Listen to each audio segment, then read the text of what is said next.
morning. Yan, subok natin yung rice in dragon fruit. Yan o.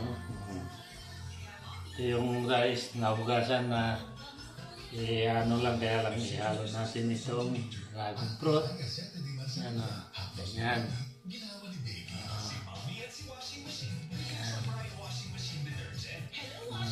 Ito yung bigas na hugasan na. Ito kuha na sana, kaya lang subukan natin yung dragon fruit with rice. Rice with dragon fruit. Ayan o. Durugin natin yung dragon fruit.